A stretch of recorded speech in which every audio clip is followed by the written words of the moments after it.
3장 18절부터 할, 3장 18절까지 살펴봤죠. 3장 19절부터 자, 살펴보겠습니다. 지금 세 친구가 신상에 절하지를 않았다고 그래가지고 지금 풀무불에 집어넣는 그런 장면이었죠. 18절을 한번 보겠습니다. 7절부터 왕이여 우리가 3장 17절입니다. 왕이여 우리가 섬기는 하나님이 계신다면 우리를 맹렬히 타는 풀무불 가운데에서도 능히 건져내실 것이 아니겠습니까? 그러니 왕이 우리를 죽인다고 그래서 왕이 더 하나님보다 높은 생사 여탈권을 가지고 있는 게 아니고 왕이 아무리 우리를 죽이려고 해도 왕의 손에서도 우리 하나님께서 우리를 살려서 건져내실 것입니다. 하고 이 교만한 느부갓네살 왕은 딱 이 하나님을 이제 앞장 세워서 지금 이 세 친구가 얘기를 하고 있는 겁니다. 자, 그렇게 하지 아니하실지라도 왕이여 우리가 왕의 신들을 섬기지도 아니하고 왕이 세우신 금신상에게 절하지도 아니할 줄을 아옵소서. 자, 이 세 친구들도 BC 606년, 605년 이때 1차 지금 침략 때 자, 포로로 잡혀왔죠. 이 포로로 느부갓네살한테 이제 포로로 잡혀와 가지고 다니엘과 세 친구도 다 잡혀왔는데 지금 다니엘이 이전에 우리 앞에 2장 3장에 보니까 지금 꿈을 해석해 줬지 않습니까? 그죠? 그리고 이제 그 금신상에 대해서도 다니엘이 이미 얘기를 했고 그건 다 우상이라는 것을 이미 이들은 알고 있죠. 그리고 하나님께서 그렇게 하셨다는 것을 알고 있기 때문에 이들이 지금 하나님을 향한 그 신앙이라는 것은 굉장히 지금 이들에게는 확신으로 이제 가지고 있기 때문에 이들은 지금 결코 흔들리지 않는 거죠. 그래서 지금 목숨을 그냥 거는 겁니다. 아예 목숨까지 걸고 이들은 그리 아니하실지라도 하면서 지금 얘기를 하고 있는 거죠. 자, 19절부터 이어서 살펴보겠습니다. 느부갓네살이 그 얘기를 듣고 분이 가득했습니다. 그래서 이제 사드락과 메삭과 아벳느고를 향해서 얼굴빛을 바꾸고 명령하여 이르되 그 풀무불을 뜨겁게 하기를 평소보다 7배나 뜨겁게 하라 하고 뭐 이 7배 7이라는 숫자가 유대인들의 사용하는 숫자로는 이 쉽게 얘기하면 이런 식입니다. 매우 뜨겁게 해라. 무지무지하게 뜨겁게 해라. 이런 뜻이지 이거 뭐 꼭 온도 재가지고 100도를 700도로 올려라 이런 얘기가 전혀 아닙니다. 그래서 그러니까 레토릭 그냥 수사학 어법 중에 하나죠. 군대 중 용사 몇 사람에게 명령하여 사드락과 메삭과 아벳느고를 결박해가지고 묶어가지고 극렬히 타는 풀무불 가운데 던져라 이렇게 명령을 했어요. 그랬더니 그 사람들을 겉옷과 속옷과 모자와 다른 옷을 입은 채 그러니까 방화복 지금에 말하면 소방관들이 입는 방화복 같은 그런 비슷한 옷이 있었나 봐요. 이 풀무불 가까이 가면은 굉장히 뜨겁잖아요. 그러니까 그 던지는 사람들이 소방수들이 입는 옷 같은 그런 뭐 방아 약간 불연제로 만든 이 당시만 해도 야, 이런 게 있었나 봐요. 2500년 전에도. 그 얘기입니다, 지금. 그런 옷을 입은 다른 옷을 입은 사람들이 이제 요 세 친구를 결박해가지고 맹렬히 타는 풀무불 가운데다가 던졌습니다. 왕의 명령이 엄하고 풀무불이 심히 뜨거움으로 불꽃이 사드락과 메삭과 아벳느고를 던지려고 붙들어서 들고 간 사람들을 태워 주겠어요. 그러니까 이미 던져지기 전에 풀무불 가까이 던지려고 들고 간 사람이 먼저 타 죽었다는 거예요. 이 세 사람 사드락 메삭 아벳느고는 결박된 채 맹렬히 타는 풀무불 가운데 던져 떨어졌습니다. 지금 요 앞에 그 화면에 보시는 그 그림, 저 뒤에 그림을 보시면 네, 풀무불 가운데 지금 이렇게 세 사람이 있는데 여기 보시면 하나님의 아들 같은 분이 여기 이렇게 계십니다. 이때는 지금 예수님에 대한 묘사를 구체적으로 뭐라고 이렇게 해도 듣는 사람들이 알아들을 수가 없잖아요. 그리고 유일신 신앙을 가지고 있죠. 지금까지는 삼위일체 하나님에 대해서 어떤 소스가 정보가 없어요. 지금은. 그러니까 이제 유일신 사상이기 때문에 이따가 이제 나오는 표현도 우리가 눈여겨볼 필요가 있습니다. 구약에서 예수님을 어떻게 표현하고 있는가. 그리고 중요한 것은 신약에 가서 예수님께서 스스로를 내가 인자다라고 얘기를 하시고 내가 바로 그 선지자다라고 말씀을 하시는 게 예수님께서 어디서 그 구약의 문구를 인용하시느냐. 바로 이 다니엘서 7장에 나오는 인자라는 단어를 이 다니엘서 7장에서 7장 13절에 보면 내가 또 밤 환상 중에 보니 인자 같은 이가 하늘 구름을 타고 와서 옛적부터 항상 계신 이에게 하나님이죠. 하나님에게 나아가 그 앞으로 인도될 이런 표현이 바로 예수님, 성자 예수님을 예표적으로 미리 설명해주고 보여주면서 사용한 단어가 인자 같은 이 이렇게 되어 있습니다. 이 단어를 예수님이 오셔서 바로 스스로 자기 자신을 예수님께서 지칭하실 때 인자라고 얘기하시잖아요. 항상. 하나님의 아들, 뭐 사람의 아들, 하나님의 아들, 뭐 이런 거는 다 번역된 얘기고요. 바로 이 다니엘서에서 얘기하고 있는 인자 같은 이, 그 말씀을 내가 바로 그 인자다 이렇게 말씀하십니다. 자, 계속해서 보겠습니다. 그래서 그때 24절입니다. 느부갓네살 왕이 놀라 급히 일어나서 모사들에게 물어 이르되 야, 잘 좀 봐라. 저 안에, 불구덩이 안에 우리가 결박해서 불 가운데 던진 사람은 세 사람이었지 않냐? 네, 맞습니다. 그들이 왕에게 대답하여 이르되 왕이여 옳소이다 하더라. 그러니까 왕이 25절입니다. 또 말하여 이르되 내가 보니 결박되지 아니한 네 사람이 분명히 우리가 던지기는 세 사람을 던졌는데 네 사람이 불 가운데로 다니는데 상하지도 아니하였고 그 넷째 사람의 모양은 신들의 아들과 같도다. 이렇게 표현을 해요. 번역을 지금 신들의 아들 이렇게 해놨는데 이게 바로 그 인자 같은 이라는 똑같은 얘기입니다. 자, 느부갓네살이 맹렬히 타는 불문불 악이 가까이 가서 이제 하도 신기하고 답답하고 놀랍고 하니까 그 근처까지 갔는 모양이에요. 다른 사람 던지려고 아주 가까이 갔던 사람은 타 죽었는데 좀 떨어져서 이제 불렀겠죠. 거기 가서 이제 부릅니다. 지극히 높으신 하나님의 종 사드락 메삭 아벳느고야. 너희들이 살아있다면 나와서 그 불 가운데서 이리로 나와라 하고 소리를 질렀습니다.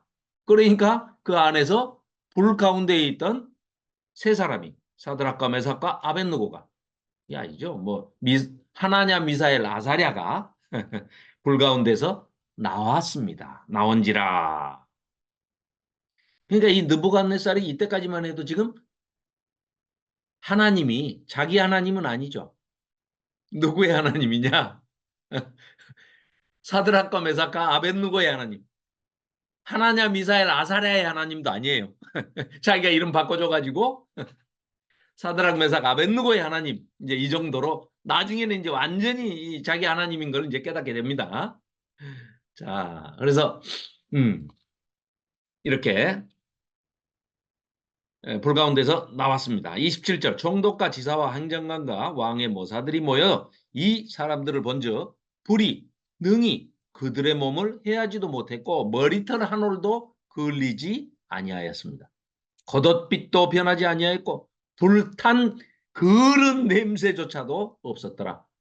이건 하나님이 아니시면 하실 수가 없는 일이죠. 이들이 믿고 있는 우상들 마르독 신이 있고 베엘 신이 있고 뭐 이들이 믿는 신들이 뭐 많이 있죠. 그 바벨론의 신들이 많이 있죠. 바벨론 신들이 많이 있지만 자기들이 생각해도 바벨론의 신이 이런 이적과 기적을 행하면서 불 가운데서 구원해내겠습니까? 놀라운 거죠. 자, 느부갓네살이 말하여 이르되 사드락과 메삭과 아벳느고의 하나님을 찬송할지어다. 지어다. 이제 드디어 지금 하나님의 존재를 전혀 믿지 않았던 지금 느부갓네살이 스스로 자기 입으로 하나님을 찬양하고 칭송하는 그런 지금 아, 신앙 고백을 하고 있는 겁니다. 그런데 아직 온전하지는 않아요. 다만 본인이 이제 조금 깨닫기는 한 거죠. 자, 그래서 그러므로 내가 이제 이 광경을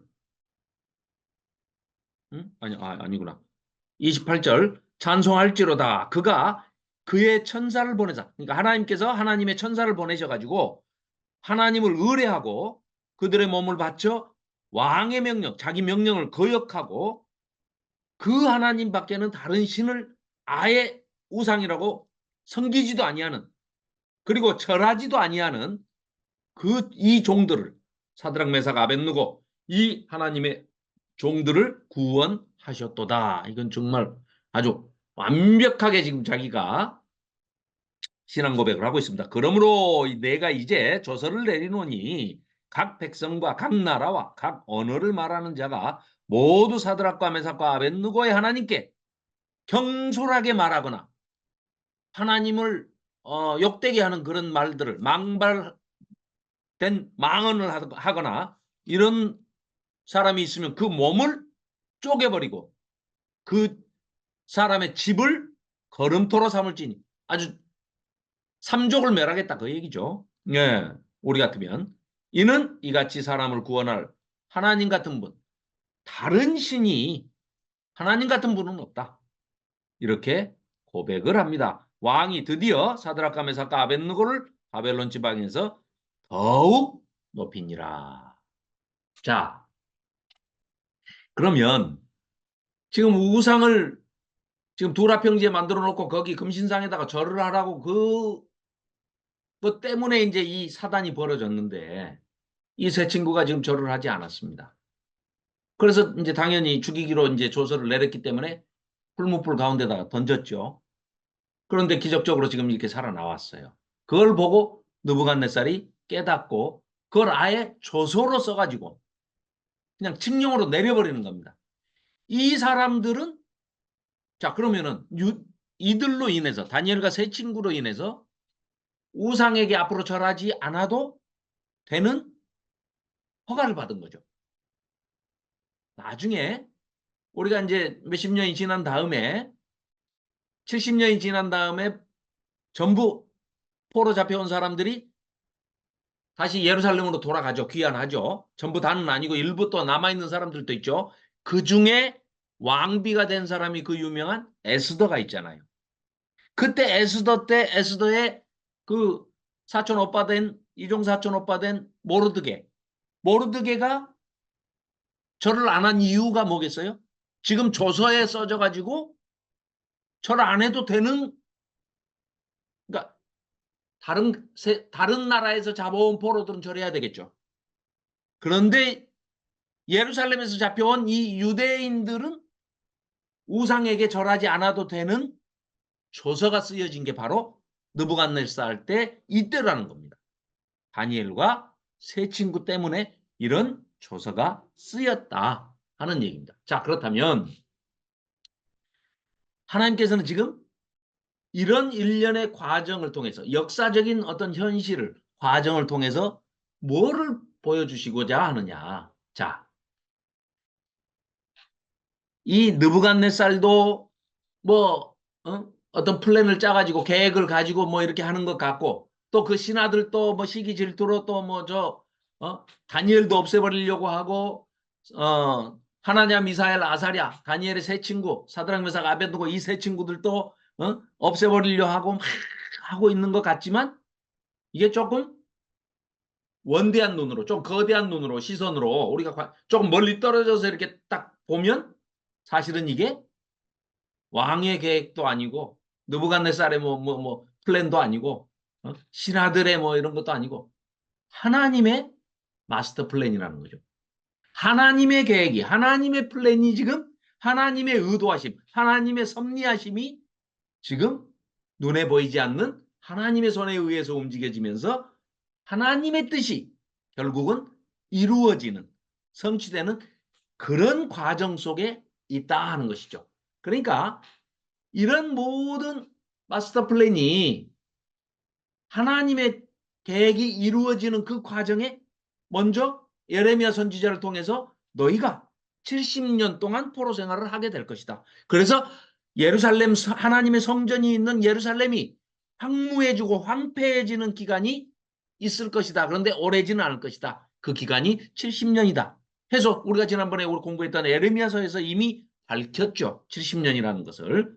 그걸 나중에 이제 다니엘이 이런 성경과 두루마리 이런 책들을 전부 수집해서 편찬하고 다시 문법을 정리하고 수집해서 정리하는 과정에서 에레미야 선지자가 아하 70년이라고 이미 하나님의 말씀을 받아가지고 예언을 받아서 선지서로서 밝히고 있구나 하는 것을 깨닫게 되는 거죠. 나중에. 그리고 바벨론의 신들, 그러니까 이제 궁극적으로는 뭡니까? 바벨론이 세계 최강대국처럼 지금은 보이지만 뭐 지금으로 따진다면 미국 같은 존재죠. 그런 도저히 망할 것 같지 않은 뭐 달러들 막 자기들 찍어내니까 뭐 망하지도 않겠죠. 이렇게 보이는 미국이 어느 날 갑자기 망한 거하고 똑같은 그런 상황이 온다는 거예요. 바벨론도 잠시 뒤에 망한다. 결국은 뭐예요? 하나님이 이스라엘 백성에게 유대인에게 보여주시고 싶은 마스터 플랜은 뭡니까? 세상을 지배하는 것은 저런 바벨론 같은 제국이 아니고 바벨론 끝나면은 또 다시 너희들한테 자유가 오는 게 아니라 세상 제국이란 거는 또 대물림 또 다른 놈들이 계속해서 바벨론이 망하면 페르시아가 나타나고 페르시아 제국이 망하면 헬라 제국이 나타나고 헬라 제국이 망하면 로마 제국이 나타나고 로마 제국이 뭐 망하면 또 다른 거대 연합 제국들이 나타난단다. 이 세상 제국은 끊임없이 옷만 받고 있고 나타나지만 그 권세는 유한한 것이고 아무것도 아니다. 결국은 뭐예요? 하나님께서 이 세상 제국을 통치하시는 것이다. 그러니 우상 숭배는 헛된 것이다. 그렇게 해서 하나님께서 이스라엘 백성들을 포로의 신분으로 아예 바벨론 땅으로 옮겨가지고 이 바벨론에서 거대한 세트장을 만들어 놓고 금신상까지 만들어 놓고 그 세트장 하나님은 저기 하나님이 돈 지불 안 하시고 만드신 겁니다. 또 비용은 다 누가 지불했어요? 느부갓네살이 다 지불했습니다. 그래가지고 다 만들어 놓고 교육은 누구를 시켜요? 자기 백성, 하나님의 자기 백성, 유대인들을 교육을 시키시는 겁니다. 뭘로요? 우상은 아무것도 아니다. 이 세상을 통치하시는 분은 이 제국의 왕이 아니고 하나님이시다 하는 걸 보여주시는 그런 장면이 바로 이 3장에서 지금 보여주고 있는 그런 내용입니다. 예, 뭐 이런 것도 하나의 큰 그림 언어죠. 그림 언어. 자, 그래서 이제 여기 터키 이스탄불 튀르키예 터키 이스탄불 그 박물관에 가면은 그 당시에 이렇게 벽에다가 구조로 조각해 놓은 게 이게 조각을 발견해서 거기 박물관에 이렇게 전시가 돼 있답니다. 이게 이 그림의 내용이 풀무불 속에서 다니엘의 세 친구가 하나님께서 던져주셔서 살아난 그 내용을 이렇게 역사가들이 예술가들을 시켜가지고 예 이렇게 조각을 해놓은 것을 유물을 발견한 거죠. 네. 뭐 이제 그건 이제 그림으로 그려놓은 그림들은 후대의 사람들이 이제 그린 거고요. 자, 그리고 이제 4장에 다시 어떤 내용이 나오느냐? 꿈 얘기가 다시 나옵니다. 우리가 이 전번에 꿈 얘기 한 번 있었죠. 2장에서 꿈 얘기가 한 번 있었죠. 2장에서는 어땠습니까? 느부갓네살이 자기가 꿈을 꿔놓고 잊어버렸잖아요. 그래가지고 내가 꾼 꿈도 맞추고 해석도 해달라. 안 그러면 다 죽인다. 이랬는데 다니엘이 시간을 달라 그래가지고 기도함으로써 하나님께서 그 느부갓네살이 꾼 꿈까지 그 왕의 꿈까지 보여주시고 해석을 해주셨죠. 자, 그래서 그 결과 지금 이런 일이 벌어진 거 아니겠습니까? 그래서 그 꿈의 내용이 이제 이런 거였고, 그 내용이 이 금신상에 바벨론, 페르시아, 헬라, 로마, 뭐 이런 그 제국들의 4제국, 4제국들이 보여지게 된 것이었고요. 그래서 이제 뭐, 바벨론 제국, 그 다음에 메데, 페르시아 연합제국, 그리스, 헬라 제국, 그 다음에 로마 제국. 이렇게 해서 이거 금신상에 절해라 안 했더니 지금 풀무불에 집어넣었다가 이제 이런 에피소드가 있었죠. 그 다음에 이제 사장에는 또 이제 두 번째 꿈을 꾸는 장면입니다. 자, 4장 1절부터 보겠습니다. 뭐 내용들은 너무나 잘 아시니까 뭐 다른 설명은 안 드려도 뭐 내용을 잘 아시죠. 자, 느부갓네살 왕은 1절입니다. 천하에 거주하는 모든 백성들과 나라들과 각 언어를 말하는 자들에게 조서를 내리노라. 지금 통치하는 나라가 너무 많으니까 나라 사용하는 언어들이 다 다르죠. 자, 그래서 자, 각국 말로 이제 이렇게 조서를 내리는 겁니다. 원하노니 너희에게 큰 평강이 있을지어다. 지극히 높으신 하나님이 이 사람이 지금 전도자가 됐어요. 그래서 전도자 느부갓네살이에요. 이 사람 전도사예요, 전도사. 지극히 높으신 하나님이 내게 행하신 이적과 놀라운 일을 내가 알게 하기를 즐겨하노라. 참으로 크도다 그의 이적이요. 참으로 능하도다 그의 놀라운 일이요. 그의 나라는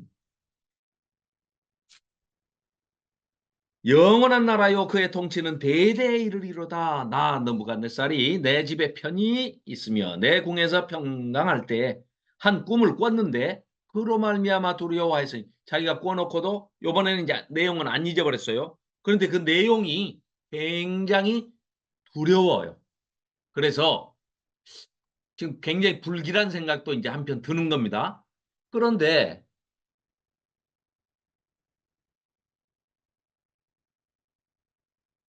이 사람이 이제 지난번에도 그런 일이 있었으면 이제 뭐 한번 살펴보면서 말씀 나누겠습니다. 그로 말미암아 두려워하였으니 곧 내 침상에서 생각하는 것과 머릿속으로 받은 환상으로 말미암아 번민하였었노라. 이제 환상이란 건 꿈이죠. 이러므로 내가 명령을 내려 바벨론의 모든 지혜자들을 내 앞으로 불러다가 그 꿈의 해석을 내게 알게 하라 하였더라. 아니, 그 전에 그런 경험이 있었잖아요. 아까 2장에서 그런 꿈을 꿔놓고 잊어버려가지고 그거 맞추라고 그랬는데 그 내용까지도 못 맞췄는데 요번에는 이 사람 저 사람 부를 거 없이 그냥 다니엘만 불러서 물어보면 될 거 아니에요. 근데 이 사람이 깜빡했는 모양이에요. 그러면서도 또 다 기억은 하고 있어요. 그때 박수와 술객과 갈대아 술사와 점쟁이가 들어왔으므로 내가 그 꿈을 그들에게 내용을 다 말해줬어요. 그럼에도 불구하고 그들이 그 해석을 내게 알려주지 못하였느니라. 그 후에 다니엘이 내 앞에 들어왔으니 그는 내 신의 이름을 따라 벨드사살이라 이름한 자요. 다니엘의 이름을 바꿨죠. 그의 아내는 거룩한 신들의 영이 있는 자라. 기본적으로 이 자들은 지금 이 바벨론은 거의 모든 우상숭배 국가들은 다 다신교죠. 다신교. 신이 많죠. 뭐 무지무지하게 많습니다. 뭐 신이 저기 인도네시아를 가면은요, 신의 숫자가 사람 숫자보다 더 많습니다. 왜 신의 숫자가 그 인구 숫자 2억 3천만 명보다 더 많으냐? 사람 한 사람마다 닥치는 우환별로 그걸 풀어주는 신이 따로 있습니다. 머리가 아플 때는 천주교가 그렇죠. 비슷하죠. 천주교가 신을 아주 그 섹타를 다 나눠놨어요. 그 의사들처럼. 예, 정형외과 무슨 뭐 순환기내과 소화기내과 무슨 뭐 이런 식으로 그 과를 다 나눠놨습니다. 신들의 과를. 그러니까 사람 수보다 더 많죠. 어쨌거나 자 박수장 벨드사사라 9절입니다. 내 안에는 거룩한 신들의 영이 있은즉 어떤 은밀한 것이라도 내게는 어려울 것이 없는 줄을 내가 아노니 내 꿈에 본 내 꿈을 환상을 네가 좀 꿈 해몽 좀 해석 좀 해달라. 내가 침상에서 나의 머릿속으로 받은 환상이 이래. 내가 본즉 땅의 중앙에 한 나무가 있는 것을 봤는데 엄청나게 높이가 크고 높더라. 그래가지고 그 나무가 자라서 견고해지고 그 높이는 하늘까지 닿았는데 그 모양이 땅 끝에서도 보이겠더라. 그러니까 얼마나 나무가 큰지 온 땅에 저 땅 끝에 있는 사람이 그 나무가 보일 정도로 크더라. 이런 얘기입니다. 그런데 그 잎사귀는 아름답고 그 열매는 많아서 만면에 먹을 것이 될 만하고 들짐승이 그 그늘에 있으며 공중에 나는 새가 그 가지에 깃들이고 육체를 가진 모든 것이 거기서 먹을 것을 얻더라. 내가 침상에서 그 머릿속으로 받은 그 꿈, 환상 가운데 한 사람을 봤는데 순찰자, 예, 이르입니다. 이르라고 하는데 히브리어로 천사를 얘기하죠. 하나님의 심부름꾼. 자, 한 거룩한 자가 하늘에서 내려왔는데 그가 소리질러 이처럼 이르기를 그 나무를 베고 나무를 베라는 거예요. 그 가지를 자르고 그 잎사귀를 다 떨어내버리고 그 열매를 완전히 흩어 헤쳐버리고 짐승들을 그 아래에서 다 떠나게 쫓아버리고 새들도 그 가지에서 깃들이지 못하게 다 쫓아내라. 어이구 뭐 이건 누가 들어봐도 다 불길한 꿈이네요. 그죠? 예. 그러나 그 뿌리에 그루터기는 땅에 남겨두고 쇠와 노줄로 꽁꽁 동이고 그것을 들풀 가운데 두어라. 그것이 하늘 이슬에 젖고 땅의 풀 가운데서 짐승과 더불어 제 몫을 얻으리라. 또 그 마음은 변하여 사람의 마음 같지 아니하고 짐승의 마음을 받았다는 거예요. 사람은 사람인데 마음을 짐승의 마음을 받았다는 겁니다. 그리고 일곱 때를 지내리라. 때라는 겁니다. 때. 일곱 때. 그래서 그러니까 이 일곱 때라고 지금 여기서 얘기를 하고 있는 것은 7년이 아닙니다. 그 정해진 그냥 기간인데 정확하게 이 일곱 때 할 때 그 때가 날인지 년인지 달인지 아니면 계절인지 이걸 알 수가 없다는 거죠. 정확하게 표현되어 있지 않아요. 그런데 보통은 그냥 7년 이렇게 얘기를 하는데요. 잠깐만요. 제가 원어를 좀 찾아보겠습니다.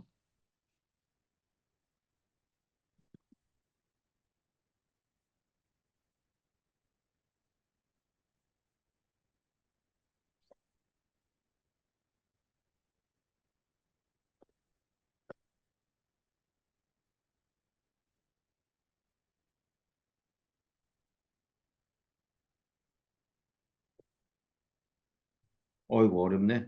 쉬브 아이따닌 이게 요미 아니네요. 그러니까 이게 그냥 고통과 수치의 기간을 가리키는 상징적인 기간이다. 그러나 보통 때를 1년, 년으로 해석하여 7년으로 보는 견해가 많다. 이렇게 되어 있는데 이게 지금 느부갓네살 왕이 하나님의 형벌을 받아 짐승처럼 지내는 고통과 수치의 기간이다. 이건 이제 틀림없는 것 같아요. 자, 원어를 찾아보니까 그렇게 돼 있는데 지금 노 목사님은 어떻게 이제 해석을 하시느냐? 이게 만일에 7년이라고 이 해석을 해버리면 7년 동안 왕의 자리를 비워버리면 이게 통치가 됐겠느냐? 그리고 86년간의 그런 통치를 이어나갈 수 있었겠느냐? 그렇기 때문에 그런데 또 여기 보면은 막 머리가 길고 발톱이 막 짐승처럼 자라나고 그러면은 7일이나 뭐 7달 가지고는 그렇게 사람이 안 되잖아요. 그죠? 짐승처럼. 그러니까 이제 유추를 해보면 일곱 계절. 우리 같이 사계절이 있으면 봄, 여름, 가을, 겨울, 봄, 여름, 가을. 요런 정도면 한 1년 반에서 2년 정도 될 거고요. 저쪽에 이제 요쪽 중동 지역 같은 데는 우기와 건기 이렇게밖에 없거든요. 그러면은 3년 반. 그렇죠. 1년에 2번 계절이 있으니까 3년 반이면 7때가 되겠죠. 그죠? 자, 어쨌거나 왕이 이 교만해져 가지고 하나님으로부터 형벌을 받는데 짐승처럼 꼭 사람이 짐승처럼 변해가지고 그 광인 미치광이의 그 세월을 7때를 보낸다는 겁니다. 자, 그게 뭐 꼭 그래서 7년이라고 뭐 해석을 한들 뭐 7때로 뭐 7계절로 하든 상관없습니다. 그냥 그런 정도만 알고 계시면 됩니다. 예, 예. 자, 17절입니다. 이는 순찰자들의 명령대로요. 또 그런데 이게 다니엘서 그 뒤에 7장 25절에 보면은요. 한때, 두때, 반때가 나오거든요. 때를 나타내는 그 기간이 7장 25절에. 그래서 이제 노 목사님은 이것과 연관성 있게 이렇게 생각을 한다면 여기서 7때라고 해놓은 것을 여기 한때, 두때, 반때 해놨으니까 한때, 두때, 반때는 한때 더하기 두때 하면 세때죠. 더하기 반때 해서 3년 반을 가리킵니다. 그래서 조금 길게 표현하려면 1260일, 또 중간에 얘기를 하려면 42달, 42월, 42개월 이렇게 얘기를 해요. 이 사람들의 어법입니다. 하나님의 백성들이 당하는 고통과 환난과 핍박의 때를 조금만 참아라. 금방 지나간다. 라고 얘기할 때 빨리 지나간다. 쉽게 지나갈 것이다. 조금만 견뎌라. 라고 위로를 할 때 쓰는 표현이 어법이 한때, 두때, 반때입니다. 그럼 좀 짧게 느껴지지 않나요? 그러니까 이게 또 길게 느껴지게 하려면 1260일 이렇게 얘기해요. 네네네. 그렇기 때문에 아, 하영자 전도사님 들어오셨네요. 네. 죄송합니다. 늦었습니다. 아닙니다. 괜찮습니다. 괜찮습니다. 네. 그래서 노 목사님은 여기 7때를 7년으로 해석을 하면 너무 길다.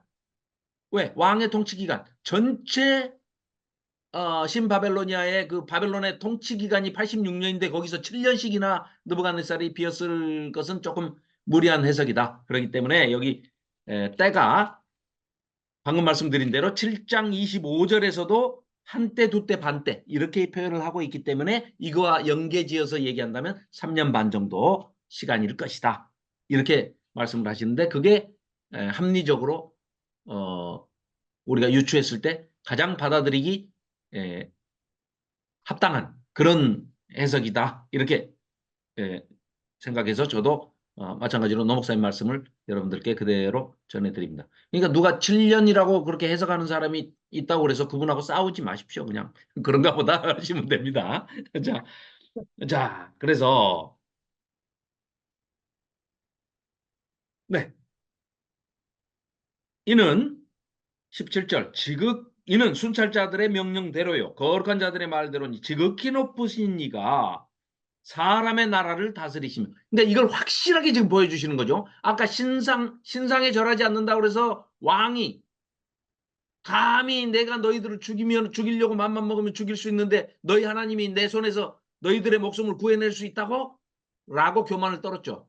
그래서 불목불에 집어넣었더니 하나님께서 실제로 머리카락 한 올도 안 타게 걸리지도 않게 해서 던져주셨던 것을 확실하게 보여주시면서 그래도 많이 좋아졌죠. 느부갓네살이 지금 완전히 전도자로 변해가지고 다니엘과 이 세 친구의 하나님을 칭송하고 막 하는 것까지는 좋은데 아직도 교만이 다 빠지지를 않았습니다. 그러니까 하나님께서 형벌로서 지금 이 미치광이처럼 7때를 지나게 벌을 내리시는데 그 너머에는 어떤 뜻이 있다고요? 세상 제국을 왕이 다스리는 것 같지만 아니다. 온 세상을 다스리는 분은 하나님이시다. 하시는 것을 보여준다는 것이죠. 그래서 사람의 나라를 다스리시며 자기의 뜻대로 그것을 누구에게든지 주시며 그러니까 왕을 얼마든지 패하고 새로운 왕에게 그 나라를 주신다 이거예요. 그러니까 고레스 같은 경우에는 심지어는 하나님께서 기름 부으신 바 되었다 이렇게 얘기하지 않습니까? 기름 부었다가 히브리어로 메시아입니다. 기름 부음 받은 자가 헬라어로 그리스도스입니다. 그래서 우리가 예수님을 그리스도라고 부르는 거 아닙니까? 그러면은 고레스도 뭐예요? 그리스도입니다. 호레스도 메시아예요. 왜요? 하나님께서 그 이름 부어서 쓰셨으니까. 그래서 메시아, 그리스도로 그런 자들도 사용을 한다는 겁니다. 하나님께서. 세상 왕도, 제국의 왕도. 자, 그러면 그 사람들은 얼마나 또 아주 충실하게 또 그 하나님께 순종하고 신실하게 하나님의 말씀을 또 순종합니다. 그 사람들이 청종하죠. 자, 그래서 또 지극히 천한 자를 그 위에 세우시는 줄을 너희들이 사람들이 알게 하려 함이라 하였느니라. 자, 나 느부갓네살 왕이 18절입니다. 이 꿈을 꿨나니 너 벨드사사라 이 그 해석을 밝히 말해주라. 굉장히 불길한 꿈이죠. 이 불길한 꿈을 꿨으니 얼마나 답답했겠습니까? 내 나라 모든 지혜자가 능히 내게 그 해석을 알게 하지 못하였으나 오직 너는 능히 하리니 이는 거룩한 신들의 영이 너 다니엘 네 안에 있음이라. 벨드사살이라 이름한 다니엘이 한동안 놀라며 사람 마음으로 번민을 하죠. 이 꿈의 내용을 이미 알고 있으니까 얼마나 참 답답했겠습니까? 이걸 얘기해 주자니 그렇고 참 얘기를 안 해주자니 그렇고 그렇습니다. 그래서 벨드사살이 번민하는지라 왕이 그에게 말하여 이르기를 벨드사살아 너는 이 꿈과 그 해석으로 말미암아 번민할 것이 아니니라. 번민하지 말고 제발 말 좀 해주라. 하니까 대답하여 이르되 내 주여 그 꿈은 왕을 미워하는 자들에게나 줘버리고 그들이나 그냥 이렇게 그런 일이 벌어지게 했으면 참 좋았을 텐데 아이고 왕이 참 아직도 온전히 하나님을 믿지 못하니 이렇게 벌 받는 거요 하면서 이제 짠한 마음에 이게 얘기를 합니다. 그 해석은 왕의 대적에게 응하기를 원합니다. 자, 그러나 뭐 어쩔 수 없습니다. 하나님께서 그렇게 계시해 주신 환상 꿈이기 때문에 내가 해석을 해 드리지요. 마음 단단히 먹으시오. 그러면서 왕께서 보신 그 나무가 자라서 견고해지고 그 높이는 하늘에 닿았으니 땅끝에서도 보이겠고 그 잎사귀는 아름답고 열매는 많아서 만민의 먹을 것이 될 만하고 들짐승은 그 아래 살며 공중에 나는 새는 그 가지에 깃들었나이다. 왕이여 이 나무는 바로 다름 아닌 느부갓네살 당신이요 당신 곧 왕이시라. 이는 왕이 자라서 견고해지며 장대하사 하늘까지 닿을 정도로 이렇게 이 땅에서는 제국의 왕으로서 온 이 인근에 있는 127도를 다 다스리는 그런 제국의 왕이요. 왕이 되긴 했지만 23절입니다. 왕이 보신즉 한 순찰자 아까 그 이르라고 하는 순찰자 거룩한 자 있죠. 천사 그 한 거룩한 자가 하늘에서 내려와서 이르기를 그 천사가 그 나무를 베어 없애버려라 그랬잖아요. 그러나 다 없애지는 않고 뿌리의 그루터기 정도는 땅에 그러니까 죽이지는 않고 그냥 남겨두는 겁니다. 그 교만한 것을 물리치시고 교육시키기 위해서 지금 교육 자재로 지금 이 느부갓네살 왕을 하나님께서 쓰시는 겁니다.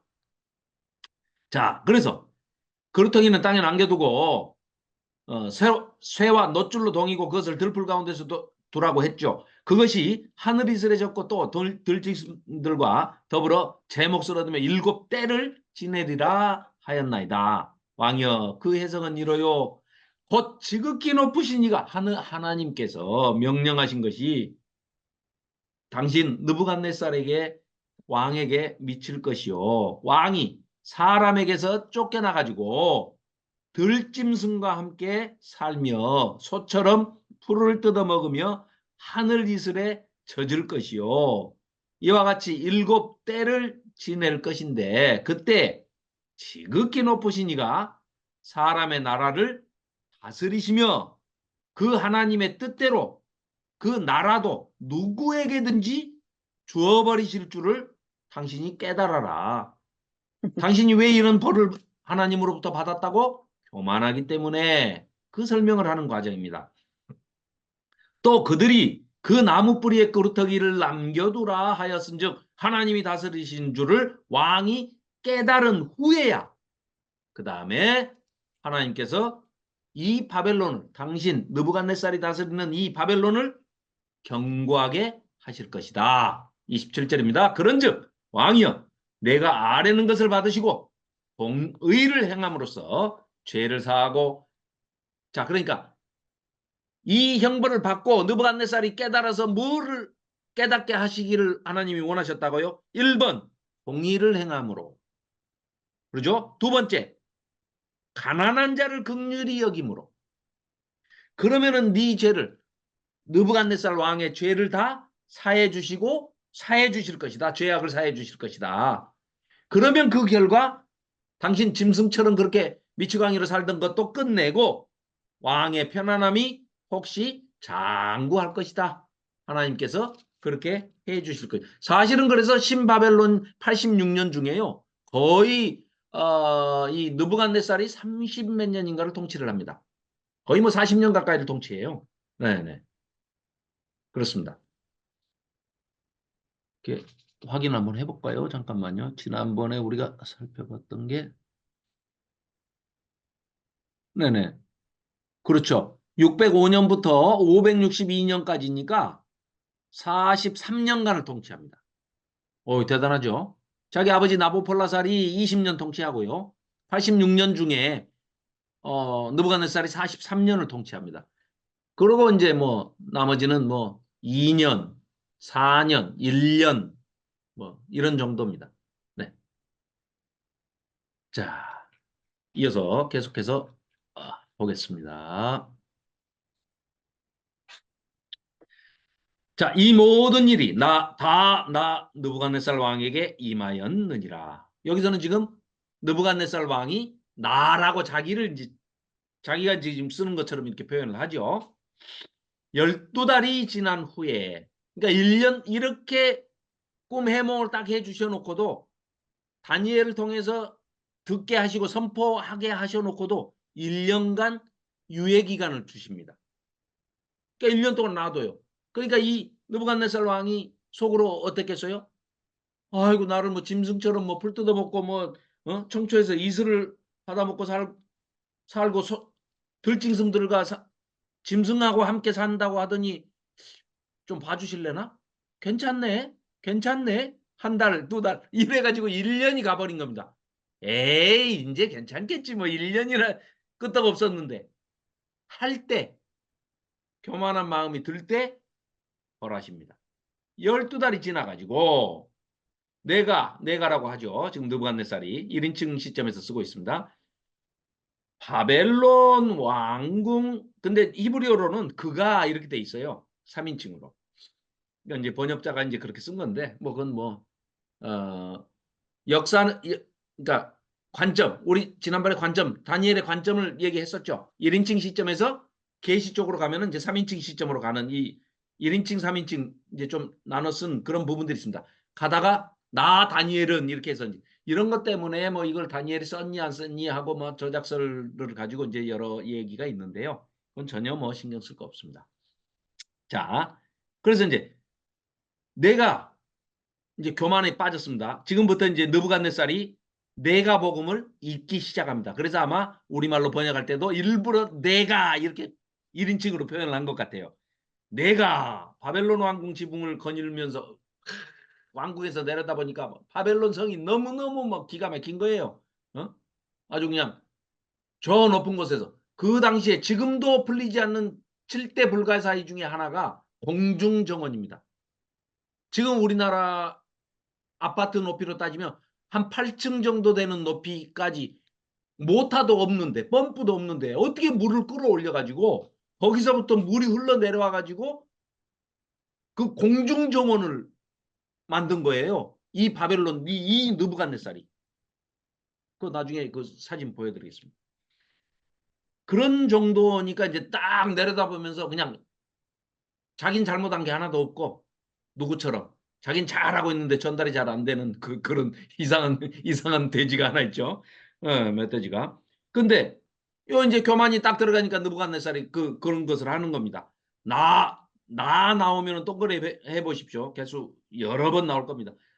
나 왕이 말하여 이르되 이 큰 바벨론은 내가 능력과 권세로 건설하여 나의 도성으로 삼고 이것으로 내 위엄에 전부 내가 복음입니다. 이거 전부 지가 잘나서 했다는 거예요.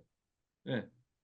내 위엄의 영광을 나타낸 것이 아니냐 하였더니 이 말이 아직도 나 왕의 입에 있을 때 말 다 하지도 않았어요. 앞으로 지금 더 나 할 판인데 그때에 하늘에서 소리가 내려 이르되 느부갓네살 왕아 네가 내게 말하노니 나라의 왕위가 너에게서 떠났느니라. 끝. 땅땅땅 끝났습니다. 짐승이 이제 되는 겁니다. 네가 사람에게서 쫓겨나서 들짐승과 함께 살면서 소처럼 풀을 먹을 것이요 이와 같이 7대를 지내서 지극히 높으신 이가 하나님이 사람의 나라를 다스리시며 하나님의 뜻대로 네 나라건 누구 나라건 세상에 있는 어떤 제국이든 누구에게든지 하나님께서 다 주시고 싶은 자에게 다 주실 수 있다는 것을 알기까지 네가 깨달을 때까지 그렇게 할 것이야 라고 하시더라. 바로 그때 이 일이 나 느부갓네살에게 응함으로 내가 사람에게 쫓겨나서 소처럼 풀을 먹으며 몸이 하늘 이슬해졌고 머리털이 독수리같이 털과 같이 자랐고 손톱은 새의 발톱과 같이 길게 길게 자랐더라. 그래서 최소한 7계절, 한때 두때 반때 3년 반 정도 에서 뭐 길게는 또 7년? 7년일 수도 있겠죠. 네, 하나님께서 뭐 사용하시면. 자, 9시네요. 자, 10분간 휴식하고 9시 10분에 뵙고 오늘은 잘하면 뭐 5장까지. 네. 아니어도 아무튼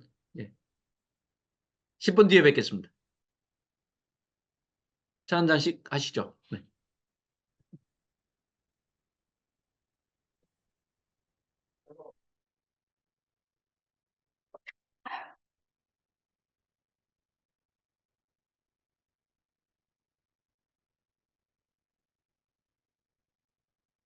아,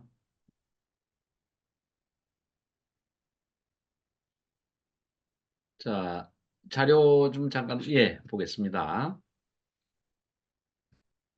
이건 이제 느부갓네살의 벽돌이라고 그러는데 2500년 전에 건물을 지으면서요. 벽돌을 구워서 썼습니다. 지금 우리 그 적벽돌 이렇게 굽듯이 벽돌을 불에 구워가지고 이렇게 이제 썼는데요. 이 유물로 발견된 이게 그 느부갓네살 시대에 이제 벽돌이 발견이 됐습니다. 그래서 거기에 써진 글을 이제 해석을 해보니까 느부갓네살, 그러니까 바벨론 왕, 바벨론에 있는 신전 에사길라와 에지다를 지키는 자. 그러니까 자기가 신의 아들로서 신전을 지키는 자다. 왕을 이렇게 표현하는 겁니다. 에지다를 지키는 자, 바벨론 왕 나보폴라스라르의 장남이다. 이렇게 이제 자기를 밝히고 있어요. 이게 이제 느부갓네살의 그 원통이라고 그래가지고 느부갓네살 실린더라고 하는데요. 이게 바위에 이제 아주 뾰족한 그 조각칼로 쐐기 문자를 이렇게 딱 파서 이제 이렇게 해놓은 겁니다. 저거를 갖다가 진흙을 딱 이겨가지고 판판하게 만들어 놓고요. 저 실린더 통을 이렇게 굴립니다. 굴리면은 거기에 그 흙판에 저 조각이 그대로 이렇게 탁본 뜨듯이 이렇게 떠집니다. 그러면 그거를 구워요. 그러면 아까 요 앞에 본 요런 벽돌에 이건 이제 좀 작은 건데 크게 이렇게 만들어 가지고 저 원통을 한번 다 굴리면 전문이 다 새겨지죠. 그걸 또 구워 가지고 또 이렇게 그대로 보존할 수 있도록 그렇게 돼 있거든요. 그런데 이 내용에 읽어보면 그 놀랍게도 그 해독을 해보면 이런 역사적인 실제에 있었던 일들이 이렇게 기록이 돼 있는데 여기 그 느부갓네살이 바벨론에 궁전을 3군데를 지었는데 하나는 첫 번째 궁전은 아버지 나보폴라사를 위해서 만든 것이고 재건한 것이고 두 번째 궁전은 바벨론 북쪽에다가 자기가 새 궁전을 지었다. 푸른 난간을 만들고 튼튼한 성벽으로 둘러쌌다. 그리고 느부갓네살은 바벨론 동쪽으로 돌아가며 새로운 도성벽을 쌓고 유프라테스 강을 이렇게 성을 빙빙 둘러서 유프라테스 강물이 돌면서 성을 딱 보호하는 해자를 만들 수 있도록 그렇게 만들었다는 것을 이 실린더의 역사를 기록을 한 겁니다. 이렇게 쐐기 문자로. 놀랍죠? 대단한 거죠. 강물이 성을 둘러싸게끔 그렇게 만들 그 건축 공사를 한 겁니다. 토목 공사를. 어마어마한 거죠. 그래서 이제 거기에 여름 궁전, 뭐 겨울 궁전, 이 계절나기 좋게 이제 그런 궁전들도 만들고요. 다 벽돌을 구워서 만든 겁니다. 나무는 이제 레바논으로부터 백향목 아주 뭐 유명하죠. 수입해가지고 또 사이프러스와 전나무를 수입해가지고 어, 그런 왕궁을 만들었다는 겁니다. 그래서 이런 종류의 실린더를 큰 건물의 구석에 묻어두고 후일에 왕들이 건물을 또 수리하거나 자기들 또 지을 때 참고 자료로 이걸 읽어봐라. 이렇게 해서 이렇게 만들어 놓은 겁니다. 참, 2500년 전에 이런 걸 했다는 건 참 대단한 것 같아요. 자, 느부갓네살이 왕으로 교만해가지고 교만 떨다가 7년 동안, 아니, 7대를 이렇게 광인으로 지냈던 것이 바로 이런 모습으로 지금 그림을 그려놓은 겁니다. 자, 여기 지금 이거는 그 현장에 있는 걸 뜯어다가 모형으로 지금 만들어가지고 지금 이렇게 해놓은 건데, 이슈타르 문이라고 그러거든요. 이게 전부 이 벽돌을 구워가지고 만든 겁니다. 근데 여기 지금 새겨져 있는 이 짐승들을 보면은요, 이게 전부 인간들이 상상 속으로 짬뽕 해낸 상상의 동물들입니다. 하나님이 제일 싫어하시는 거. 섞어요. 복합 짐승들입니다. 인간들이 사탄이라고도 하고 용이라고도 하고 에덴 동산에서는 옛 뱀이라고도 하고 이 사탄의 존재를 용이라고 그러면서 용을 그릴 때 뭐라고 그럽니까? 코는 돼지 코에 몸에는 비늘이 있고 뭐 잉어 수염을 달고 있고 발톱은 독수리의 발톱이고 다 섞어놨죠. 이걸 영어로는 하이브리드 크리에이처라고 합니다. 하나님이 제일 싫어하시는 거. 짬뽕을 막 해버리는 거예요. 지금도 유전자 변형 막 우리 먹는 음식도 다 유전자 변형을 해가지고 막 해버리죠. 아주 싫어하시는 겁니다. 그런데 그 이런 배후에 있는 바벨탑을 쌓는 바벨의 영이 결국은 나중에 보면 무너졌도다 무너졌도다. 이게 이 다니엘서에만 나오는 게 아니라 여기에서부터 어디까지 이어지느냐. 66권째 요한계시록에 18장에 나오는 무너졌도다 무너졌도다 큰 성 바벨론이여 할 때 그 사탄이 재림하시는 예수님으로부터 완전히 결박당해서 무적행에 갇혔다가 다시 풀려났다가 마지막에는 그대로 영원히 꺼지지 않는 불못에 즉 지옥에 던져지는 그 장면까지 이게 이어지는 겁니다. 그래서 결국은 무슨 얘기냐? 이 세상 제국을 통치하는 것은 그 배후에 사탄이 있는데 이 인간들이 누리고 사는 이 역사라는 것은 역사의 정의를 할 때 지난번에도 말씀드렸습니다만 하나님께서 이루고자 하시는 그 계획을 성취해 가시는 과정이 역사인데 그게 전부가 아니고 거기에 끊임없이 맞서서 대적하는 사탄의 존재가 그 악한 영의 배후가 뒤에 도사리고 앉아서 모든 추종자들을 악한 영을 따르는 악한 인간들을 데리고 끊임없이 하나님의 역사가 성취되지 못하게 방해하는 역사가 맞물려서 돌아가는 것이 바로 인간이 우리가 살고 있는 이 세상 역사 히스토리다 하는 것을 그렇게 정의를 할 수가 있습니다. 그렇기 때문에 특히 이 다니엘서를 우리가 공부할 때는 역사가 배경적으로 이렇게 깔리고 있기 때문에 그 역사와 함께 성경을 살펴봐야 또 이 시대적인 것은 신구약 중간사하에 일어나는 이 제국들이라고 할 수가 있습니다. 그러니까 말라기 끝으로 그러니까 귀한 자들이 바벨론에 포로 잡혀갔던 자들이 고레스가 페르시아 제국의 고레스가 바벨론을 무너뜨리고 고레스 칙령을 내려서 포로 귀환을 시켰죠. 그래서 예루살렘 성에 돌아와 가지고 다시 예루살렘 성을 중건하고 말라기 시대에서부터 약 400년 동안 신약이 이제 예수님이 오시기 전까지 성경에는 그 기록이 성경에는 없습니다. 그렇다고 해서 역사가 없는 건 아니죠.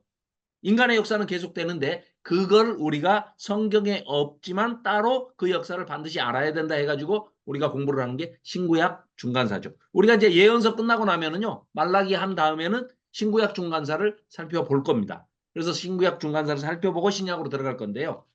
그 신구약 중간사에 해당되는 것이 바로 이 페르시아 제국 다음에 헬라 제국, 로마 제국입니다. 그러니까 신약에 딱 들어가면은 로마 제국이 통치하는 시대에 지금 그때 에돔족 속에 헤롯이 왕권을 차지하고 그렇게 차지하고 있는 정말 참 기가 막힌 어이없는 입장이죠. 그때 예수님이 초림하셔서 오신 그 시대적 배경을 살펴보면은요.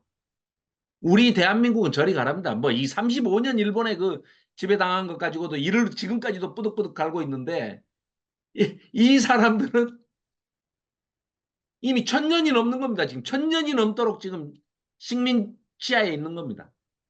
그래서 이 4대 제국, 아니 뭐 아수르부터 따지면 5대 제국이죠. 아수르, 바벨론, 페르시아, 헬라, 로마. 결국은 AD 70년에 나라가 망해서 디아스포라 유대인으로 아예 뿔뿔이 그냥 다 흩어져 버리는 그런, 그때 바로 직전에 예수님이 오신 거죠. 예수님이 오신 해는 우리가 지금 따지면 BC 4년경이라고 보여집니다. 그러면 오신 해가 AD 1년으로 하기 위해서 이게 딱 바꿨는데 그 이제 그런 횟수에서 천문학적인 이런 이제 물리적인 연도 계산하는 데서 좀 착오가 있어가지고 결국은 좀 잘못됐는데 그걸 바꿀 수가 없어서 그대로 두고 있는데 BC 4년경에 오신 걸로 이제 그렇게 추정이 됩니다. 자, 그럼 이어서 계속해서 이제 살펴보겠습니다. 그래서 이런 이 색깔 보십시오. 이 거의 지금 뭐 청색, 푸른색인데 이건 지금 독일 고고학자들이 이제 그걸 발굴을 하면서 이 이슈타르문의 일부를 띄어가지고 와가지고 자기네 그 독일 베를린 박물관에다가 지금 이걸 갖다 놓고 재구성을 한 겁니다. 근데 이거 보십시오. 박물관 안에다 이렇게 재현시켜 놨는데 이걸 그 당시에 2500년 전에 이런 색깔의 그 도자기처럼 벽돌을 구워가지고 그걸 싸가지고 성문을 만든 겁니다. 바벨론 성에 들어가는 입구에 이슈타르 문이라고 그래가지고 이렇게 만들어 놓은 거예요. 이 바벨론 성 어마어마하죠. 그러니까 세계 127개국을 제국으로 거느리고 있으니까 그 나라 사신들이 맨날 조공 바치러 오고 뭐 세금 바치러 올 거 아닙니까? 전쟁 배상금 뭐 패전국으로서 배상금 물러오고 그러면 완전히 입구에서부터 그냥 길을 죽여버리는 거죠. 그래서 여기서부터 펄펄펄펄 기어서 여기 저 뒤에 보이는 게 이 공중정원입니다. 이게. 그러니까 그 현재의 기둥으로만 남아 있잖아요. 네, 그렇죠. 예, 예, 예. 그게 원래의 모습인 거잖아요, 지금. 예, 예, 예. 네, 상상도로 복원해가지고 이제 추정해 네, 보니까 이랬을 것이다 하고 이제 지금 네, 예, 네, 해놓은 게 네. 그렇습니다. 예. 그래서 바벨론에 있는 이제 이스타르 문에 이렇게 복합징 머리는 용의 머리요, 피부는 뱀의 피부요, 뭐 앞발은 사자의 앞발이고 뒷발은 독수리에 이렇게 해서 다 짬뽕을 만들어놨어요. 이걸 이제 그 하이브리드 크리에이처라고 그러는데 이건 뭐 황소를 또 이런 식으로 부조도 해놓고 그러니까 뭐 이제 이게 예, 유물이 나온 게 이게 나보니두스입니다. 우리 조금 이따가 읽어보면 이제 맨 마지막에 멸망당하기 전에 마지막 왕이 벨사살이거든요. 벨사살의 아버지가 나보니두스죠. 벨사살이 이제 메네메네 대게를 우바르신 그 벽에 이제 손이 나와가지고 막 써가지고 그날 밤에 함락되고 죽은 왕이 벨사살인데 그 네. 벨사살의 아버지 나보니두스의 그 이 업적을 이렇게 새겨놓은 그 이 유물이 발견된 겁니다. 이게. 네. 자, 이건 나보니두스의 실린더입니다. 아까 그 느부갓네살 실린더처럼. 네. 뭐 이렇습니다. 이 보십시오. 이 유프라테스 강이 이 성을 바벨론 성을 빙빙 둘러서 그러니까 외부에서 침략을 할 수가 없도록 해자를 만들어 버린 겁니다. 해저들을 만들어 가지고 아예 넘어올 수가 없게. 그래가지고 청동으로 싼 문이 100개가 빙빙 둘러서 있습니다. 이 둘레로 100개의 문이 있는데 평상시에는 안에서 쇠사슬로 도르래로 돌리면 쫙 문이 걷어져 버리고, 사람들이 통행할 때는 이제 이 문을 내리면 이렇게 이 물을 건너서 다리가 브릿지가 딱 되는 거죠. 그런데 그걸 청동으로 왜 입혀놨느냐? 밖에서 불화살을 쏴가지고 나무로만 돼 있으면 불화살 쏘면은 그게 문이 터져버리면 어떻게 해서든지 부교를 만들어가지고 이게 침략해서 들어오거든요. 근데 아예 못 들어오게 청동으로 쏴가지고 화살 쏴봐야 튕겨 나가게 만들어놨습니다. 그러니까 자기들은 절대 뭐 침략 안 당한다. 이 성이 무너질 리가 없다 했는데 무너졌습니다. 왜요? 하나님께서 해라 그러면 하시는 겁니다. 그러니까요. 또 네. 그 옛날에 무너진 예언을 우리가 지금 보고 있는 거잖아요. 그렇습니다. 예. 2500년 전에 했던 다니엘이 했던 예언을 지금 보고 예, 있는 겁니다. 예. 자, 그래서 이제 이 바벨론 시가도가 이렇게 돼 있을 것이다. 그러면 어떻게 이렇게 성을 만들면서 이 강물을 이렇게 할 수 있느냐? 이 사람들이 이렇게 하는 겁니다. 이게 원래 강물 줄기가 이렇게 흐르고 있으면은요. 자, 그 주변에다 성을 먼저 만듭니다. 응. 만들고 난 다음에 여기 이 근처를 전체를 강하고 연결시키기 전까지 다 파냅니다. 다 파낸 다음에 마지막에 거기 수문처럼 돼 있는 것만 딱 뚫어버리면 물이 그냥 쫙 들어가서 삥삥 둘러서 성을 삥삥 둘러서 강물이 이렇게 딱 예. 요렇게 흐르게끔 인공 강물을 만드는 거죠. 인공 강물을. 강이 글로 흐르게. 그런데 무너질 때 꼭 그렇게 무너졌습니다. 고레스가 와가지고 강을 360가닥으로 다 찢어서 이렇게 갈라버립니다. 그러니까 수위가 확 낮아지면서 이 성의 성 밑에 수구가 드러나 버린 겁니다. 그래서 그냥 물이 다 빠져버리니까. 그런데 더 웃기는 거는요. 고레스가 왜 그러면 그렇게 하면은 이 수구가 드러나서 우리가 침략할 수 있다 이걸 알고서 한 게 아니라요. 이 강을 건너다가 자기 말이 한 마리가 빠져 죽었거든요. 그래 화가 나가지고 저 강물을 여인네들이 치마도 안 걷고 그냥 맨발로 건너갈 수 있도록 막 물을 그냥 다 강물을 360갈래로 찢어서 이렇게 물을 빼버려라. 군사들을 다 동원해가지고 그걸 해버렸어요. 실제로. 그랬더니 물이 쫙 빠져버리니까 밑이 드러난 겁니다. 그러니까 뭐 성벽 필요 없어요. 청동문 성문이 100개 있어봐야 뭔 소용이 있습니까? 수구로 사람들이 들어가가지고 안에서 문을 열어줘 버리니까 끝나는 거죠. 하룻밤 만에 그냥 딱 성이 함락됐습니다. 네. 근데 이러면 우리 5장 봐야 되는데. 자, 5장. 잠깐만 보고, 예, 이제 마치도록 하겠습니다. 자, 5장입니다. 이제 이 성경을 보실 때요. 요런 것도 이제 그 장절 구분이 이제 확실하게 잘 안 된 성경도 많이 있습니다만은 특히 이제 다니엘서를 보실 때는 그걸 눈여겨서 이렇게 보시면 좋습니다. 자, 1장 1절에 시작할 때는 한글로는 이렇게 돼 있지만 한번 저기를 해보십시오. 1장 1절은 이렇게 시작이 됩니다. 바벨론 왕 느부갓네살이 이게 주어입니다. 자, 2장도 어떻게 시작이 되느냐? 느부갓네살이 이게 주어입니다. 거기 한번 줄들을 한번 그어 보십시오. 자, 3장은 또 어떻게 시작이 되느냐? 마찬가지로 느부갓네살이 시작이 다 이렇게 돼요. 그런데 그건 뭐예요? 느부갓네살이 바벨론의 제국의 왕이지만 이 세상을 통치하시는 분은 하나님이다. 결론이 전부 그겁니다. 그 다음에 4장에 가서도 느부갓네살 왕은 여기까지가 다 똑같이 지금 시작이 되죠. 그리고 5장에 와서는 주어가 바뀝니다. 벨사살 왕이.